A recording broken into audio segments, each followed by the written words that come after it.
Welcome back to my YouTube channel. Today we'll be talking about factors to consider before you actually apply to graduate school. Graduate school is a whole ball of roller coaster, full of emotions, challenges, and you need to ask yourself these questions before you actually put in an application for your graduate school study.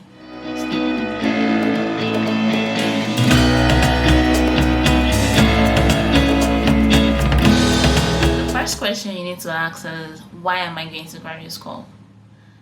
First off, you might want to go to grad school because you want to advance your career.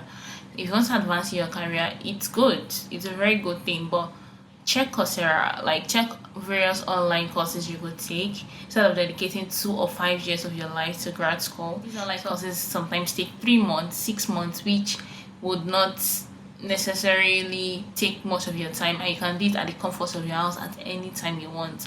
Unlike grad school, where you have to show up to classes, do assignments, carry out researches, do a lot of laboratory works, and all sorts. So this is why it's very important to evaluate why exactly you want to apply to grad school. Another reason why you might want to apply to grad school is maybe everybody is doing it, or probably it is the trend right now. You feel like, oh, why not? Following the trend sometimes can lead you into something you don't want. I remember one time, I think my second month in grad school, I called my mom and told her I was coming back home. Like, I can't do this anymore. I can't remember what exactly she said, but I got tired. I was so stressed up. I felt like I could not control my time anymore. I could not control my life. So maybe I should just quit this. I was able to like navigate that aspect of my life, and I'll be talking about this in my next video. So these questions are very important for you to know before you actually put in an application for grad school. Let's say I was following the trend, like everybody is going to grad school. That's why I wanted to go to grad school. I would have been so frustrated and I would have left.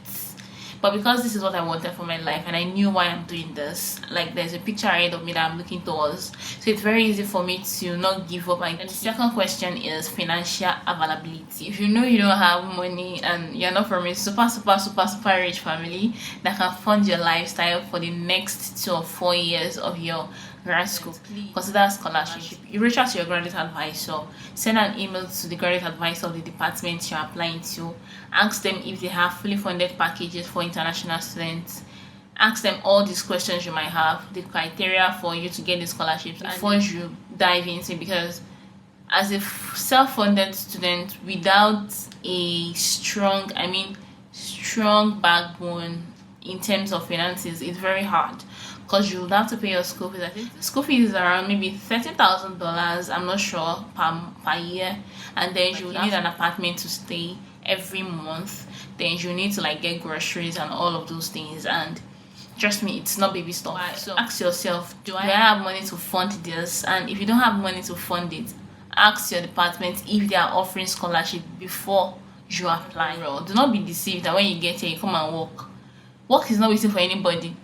During summer, I applied to jobs, school jobs, and I didn't get any job. There is no standby job anywhere. I know people that it took like 6 months to a year before they could get a job. So imagine if they were paying their school fees themselves and they had to like fund their living expenses and all of these things. How would they be able to manage or keep up? And if you don't pay your school fee, you are defaulting in school fee. I really don't know the penalty for all of that, but I know there are penalties. But you don't want to be weighed down with all of these challenges. So ask yourself, do I have the funds to pursue a grad school? If you don't have a fund, consider scholarship. If you don't have a scholarship, in fact, if you don't have a fully funded scholarship, please just sit in your country and be enjoying fresh air. Before you apply to grad school, check the department you're applying to, check their student researches, check their faculty researches, check the quality of researches they do, check if the student that graduated from the department actually gets jobs afterwards, because the main essence of grad school is to mentor you towards your desired goal after your PhD or your master's degree. Also check if you love the kind of researches, if their student go, if they get scholarships frequently. You need to check all of this to be sure that you are coming to the right place. Another thing you should do before applying to grad school is ask the graduate students the kind of faculty mentors, faculty members they have, if there are people that are very enthusiastic to work with, because The journey of your graduate school is actually dependent on the graduate advisor that you have and the member of your department. Because if you are frustrated by your faculty members or by your department, your journey will be frustrated, and you will probably blame yourself. So it's very important for you to ask the past students or the current students, send them an email. You can reach them via LinkedIn before you apply to this department. Are they cool people? Are they welcoming? P.S. If you are considering applying to the University of Utah Department of Linguistics, trust me, they are amazing people, very welcoming, and you enjoy your stay at the department. Yeah, so that's a tip. Another thing you need to consider is the weather.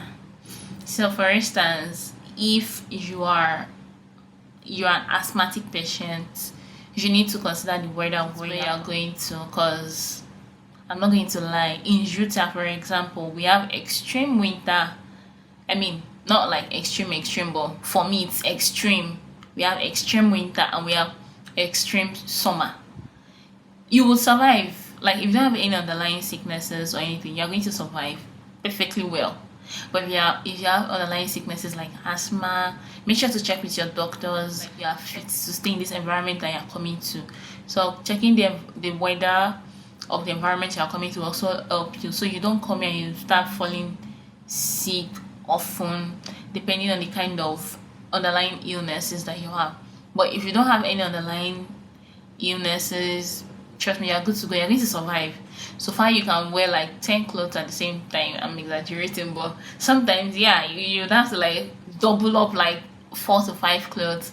And during summer, you have to like make sure you're drinking water constantly. Because the last thing you need to consider is the cost of living of where you are coming to. For instance, if you are going to a place where accommodation is extremely expensive, you need to like double up and be prepared for that.